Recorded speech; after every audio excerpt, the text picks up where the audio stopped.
Be honest, all of you Muslims, you love to live in Israel, not to live in the Palestinian Islamic territory. What you Muslims you do to your country, if you have one? Like, what do you do usually? What do you do? Saudi Arabia, after having incredible amount of money from oil for more than 80 years, until now they don't have a sewage. Until now, more than 80 to 90% of the population do not know how to write, how to read. Saudi Arabia became the most popular country of AIDS. This is what the money did to you.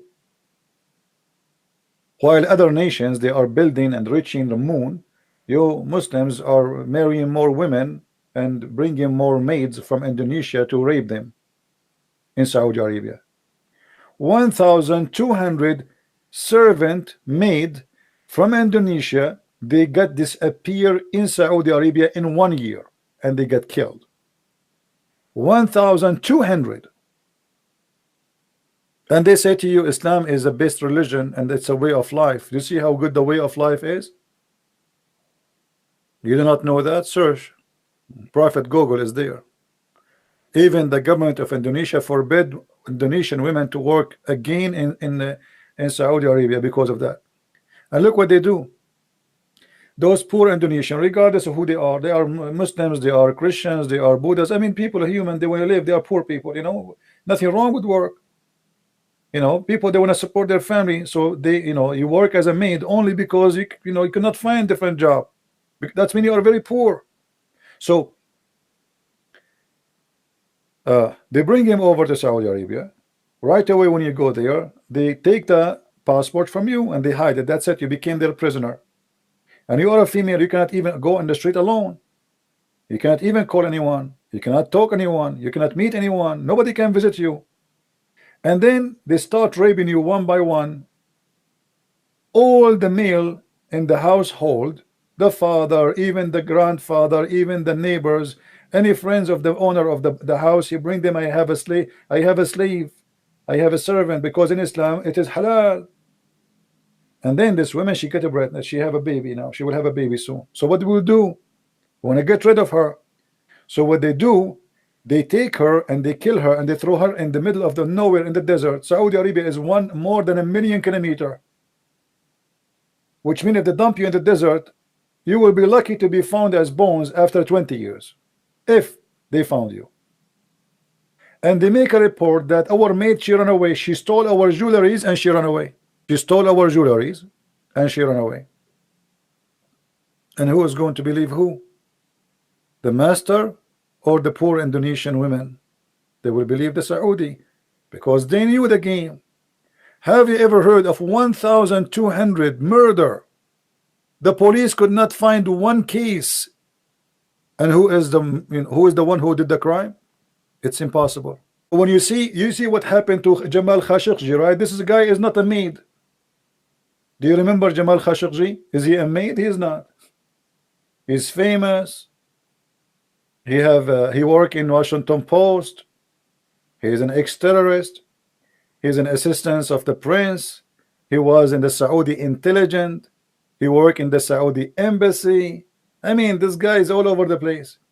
Even this guy, he went to the embassy, they cut him pieces, they made him shish kebab. Until now, they cannot find his body. That's why I say, anyone who go and work in Saudi Arabia, you are seeking your death. Because they can accuse you of anything, anytime they want. The Indonesian we are crying for, they are Muslims too. Those maids, most of them, they are Muslims. Maybe 95% of those women who get killed are Muslims, because Indonesia is a majority Muslim country. So we are talking about victims who themselves, they are Muslims, or the majority of them. The Saudi are not Islam. Why? Let me ask you, if a person, he killed a slave in Islam for insulting the Prophet, what is the punishment for that?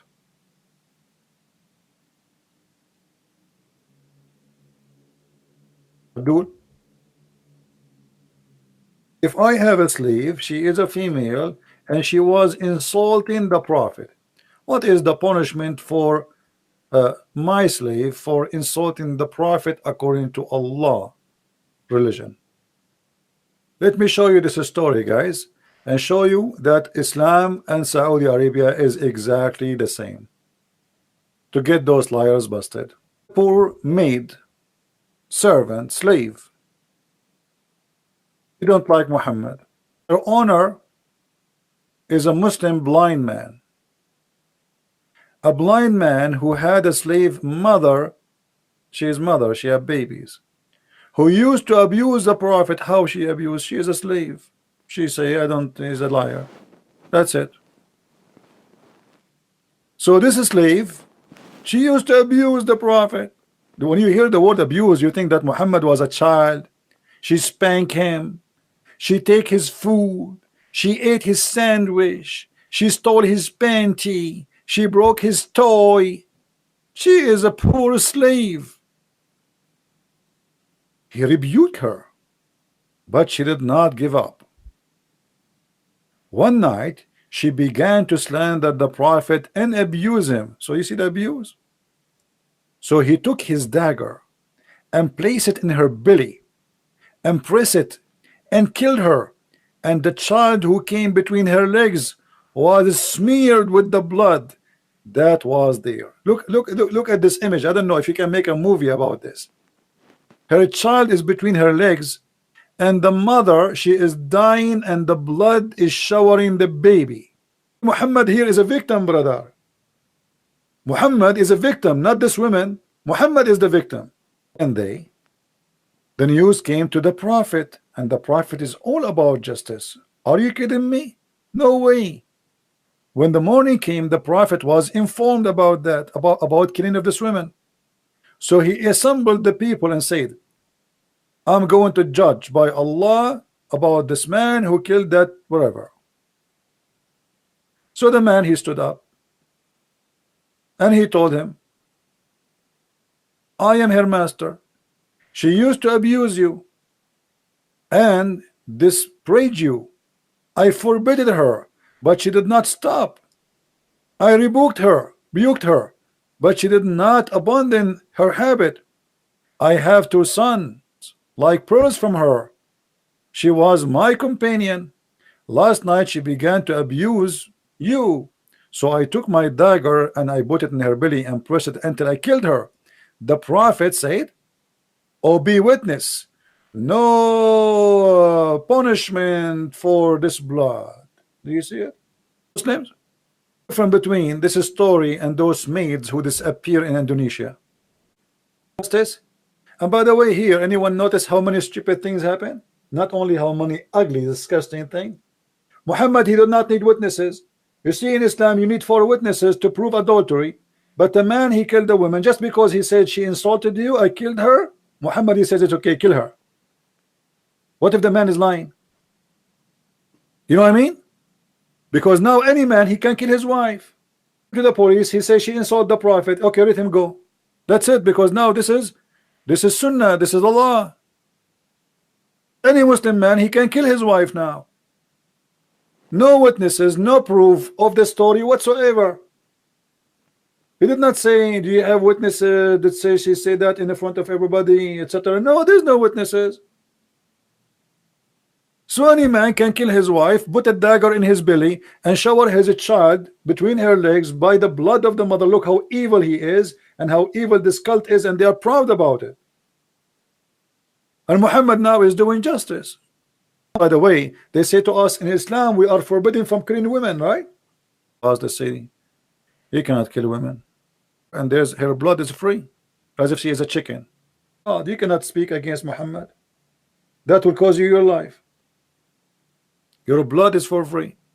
He got it from the Christians, the Antichrist. The story of the 7 sleepers, Muhammad, he got it from the Christians. This is a fiction story. The 7 sleepers, you can search it in the internet. The 7 sleepers is very famous story written by a Christian bishop from Syria. It's just to encourage the Christians who they are under discrimination that don't worry, we will be victorious. It's a fiction story. Muhammad, he copied the story, he put it in the Quran, and he claimed that Allah is the one is speaking about those youth Christians. Because he's a false prophet, he copy whatever comes his way. No matter what is in the way, Muhammad, he chew it. Sulaiman, the story of Luqman, the story of Moses going in the fountain of youth, the story of Al-Khidr who drank from the fountain of youth and he will never die. This is why he always green. Actually, Al-Khidr mean Mr. Green. Why he is Mr. Green? Because he drank from the fountain of youth. When Muhammad he get those stories, all of them they are copy. Read the story of the seven sleepers, you will see how much similar, except that Muhammad and the Muslims, they thought the word kali'ahum is kalbahum. So the Quran says, and they have a dog with them. The fact it says kali'ahum, not kalbahum.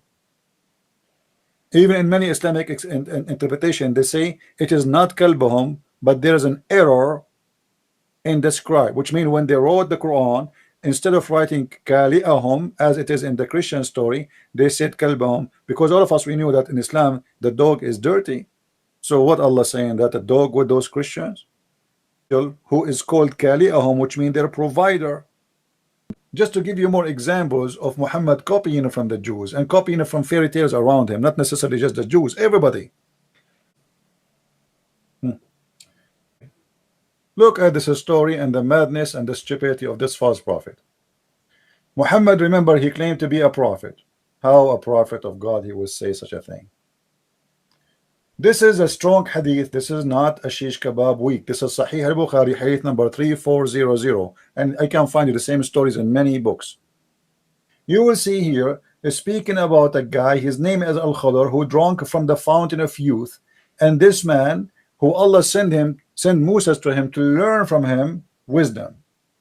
And you will see right away how the name of Moses appear in the story, or that he is the most person who knows about what? About the teaching of Allah. A person asked him, are you the most knowledgeable? He said yes. Allah said to Moses, no, you are not the most learned. Moses, he said, who is more knowledgeable than me? He said, our slave, the Khidr, is more learned than you. Moses, he said, how I can meet him? And then the story continue, and you will see a very funny, stupid story about Moses. Allah told him to take a fish with him, as the Quran story says. And when you lose the fish, because the fish will come back to life. Why the fish will come back to life? Because the fish will drink from the fountain of youth and come back to life. Because this is the fountain. Whoever drank from it, he come back to life. And then Moses, the fish escape and run in the water, and the fish, when it goes in the water, it make the water like a rock, so they can trace and walk in the top of the water. Imagine Moses is walking in the top of the water, and then when they arrive in the middle of the ocean, they found a guy, his name is Al-Khidr. He is in the middle of the ocean, just staying there. You see it says they follow the traces of the fish in the ocean. Have you ever heard of somebody following a trace of a fish in the ocean? How in the world we can follow a trace of a fish in the ocean? Why? Because the ocean turned like a rock, solid rock, wherever the fish go. So they just walk. They did not even take a boat. They were walking in the ocean. All those stories Muhammad is copying from people around him, mixed with the legend of the Jews. The story of Al-Khidr is a story the Jews they learned when they were captured in Iraq by the Assyrian.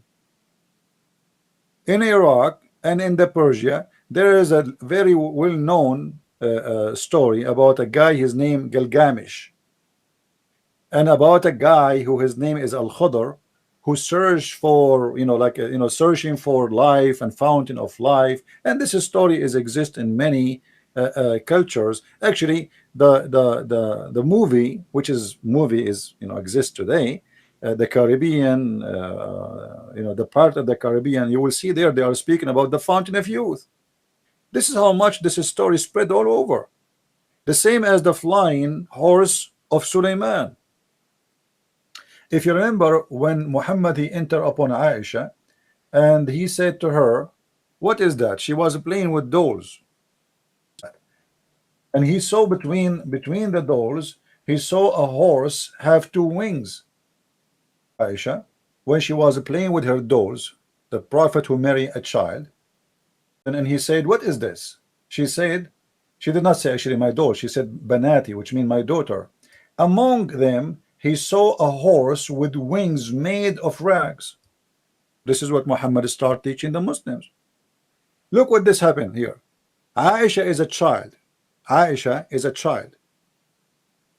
And Muhammad, Aisha here is, by the way, she is at the age of 14, not exactly like a little baby as before when he married her. So now she is getting into the youth age. She's 14. And ask, what is this I see among them? She replied, a horse. He said, what is that it has on it? She replied, two wings. Muhammad, he said, and here read carefully with me what happened here. This is extremely important. He said to her, what is that? What is that in there? Like, okay, it's a horse. She said, yes, horse. That she said a horse with wings. He said, a horse with two wings? Muhammad himself, he is wondering what? She replied, haven't you heard that Solomon had a horses with wings? And Muhammad, in the moment, he laughed until his teeth came out. He found it funny and stupid, but later Muhammad, he adopted the story. And he told the story. And this is where he learned the story from a child. The child Aisha, she learned from the Jews that Suleiman, he have, obviously she play with the Jewish children. That Suleiman, he have a flying horse, have wings. He copied the story. He told the story. He spread the story. That's what Islam is about. One more thing before we finish this video, so you guys, you can download it. Muhammad was praying in a funeral. Read carefully with me. The Messenger of Allah used to pray stand up in a funeral until the corpse is buried. A learned Jews, what happened here? A learned Jews, which mean a rabbi, once passed by him and said, this is how we do it. The Prophet sat down and said, act differently from them. And this is a very clear proof that Muhammad is a false prophet. If the prayer of Islam is coming from Allah, why in the world Muhammad, he will change it in a second just because a Jew, he said to him, this is how we do it. If I am a prophet of God and now I'm teaching you how to pray, where Muhammad is getting how to pray? Supposedly the Muslims, they say that Jibreel, he taught him. Okay, so Jibreel taught him that he should stand in the prayer when he pray in the funeral. A Jewish is walking by and he just said, this is how we do it. So what the problem with Muhammad? Why he is asking the Muslims, ordering them to act differently, and he sat down immediately? Read carefully here. The Messenger of Allah used to stand up during the funeral prayer. Used, which means all the time, for a long time. He never changed it until a Jewish guy, he said to him, this is how we do it. How you are claiming that you are a person, everything you do is coming from Allah, even the prayer is inspiration from Allah. How to put your hand is everything the Muslim do is supposedly is Allah taught Muhammad through the angel Jibreel how to do it, and now you are changing the prayer for the sake of a Jew, saying this is how we do it. So yes, we agree that Muhammad is a person as a fraud. He copy from others. Nothing of Islam is his own. The Kaaba is the Arab pagan, his parents. They kiss the black stone before him. They go between As-Safa and Al-Marwa. Muhammad, he said, when his followers, they thought he is going to demolish As-Safa and Al-Marwa, he said to them, no, As-Safa and Al-Marwa is from the ritual of Allah. Why the Safa and Marwa from the ritual of Allah? How is that? This is the ritual of the pagans. Muhammad, he have to make a verse about it to be sure that the Muslims, they will follow the tradition of the Arab pagans, as we see in chapter 2 verse 158. If you read the interpretation, you will see that they say to him, why we hate to do a Safa and Marwa. They don't want to do it. But Muhammad forced them to do it, because the whole point he want to say to the Arab, I am not against you as a pagan. Here we go. You like the Kaaba, I like the Kaaba. You kiss the black stone, I kiss the black stone. You go to As-Safa and Marwa, I go to the Safa and Marwa. And not only that, you know what? I am going to make it as a part of the ritual of Allah. But this was the shrine of the pagans. The same as the Kaaba was the shrine of the pagans. The same as the black stone was the black stone of the pagans. Islam is nothing, my friend, except a copy. Even the word Islam is coming from the guy who his name is Muslim, who the Muslim call him Musaylama to make fun of him. The word Ar-Rahman, Muhammad, he copied from that guy. This guy, he claimed to be Rahman, and his God is Rahman. He is Ar-Rahman and his God is Rahman. Muhammad, he never said the word Rahman until he received a letter from this guy saying, in the name of Ar-Rahman. So Muhammad, right away, he liked the name, and he added to his book, to his Quran. And then he said, when the Arab, they said to him, who's Ar-Rahman? Who's Ar-Rahman? He never mentioned the word Rahman before. Never. What happened today? So the Arab, they said to him, so Muhammad, do you have a new God? We thought you worship Allah, and now you are saying Ar-Rahman. Who is Ar-Rahman? Is that Rahman al-Yamama? Even they mentioned to him that this is the Rahman of al-Yamama. The only Rahman we know is the guy who his name is Musaylama. The Muslim, they call him Musaylama Muslim, and he is Rahman al-Yamama. So look what Muhammad, he said to them as an answer in the Quran, chapter 17, verse 110. He said, say, call upon Allah, which means I name him Allah, or I call him Ar-Rahman, by whatever name you call upon him, it doesn't matter. All the beautiful names belong to Allah. He liked the name. But this is a problem here, because this is the chapter is almost more the half of the Quran Muhammad received already. So Muhammad received half of the Quran, and yet he never mentioned the word Rahman. So why the Muslims, they have from the beginning of the Quran in every chapter Bismillah ar-Rahman ar-Rahim? That means this is something added later, because as you see, this is the first time Muhammad calling ar-Rahman after he named, or he received, sorry, a letter from this guy who is named. He copied it, he liked it, he added, and he said, look, all the good names are belong to Allah. This is not the name of his God, but he liked it. All good names. Why he is saying this? Why Muhammad is saying this? Because the Arab, they said to him, but this is the name of the God of that guy. Do you worship his God now? And Muhammad is an enemy to him. Their competition about who is the prophet. That guy, he claimed to be a prophet, and Muhammad claimed to be a prophet. And suddenly Muhammad is naming his God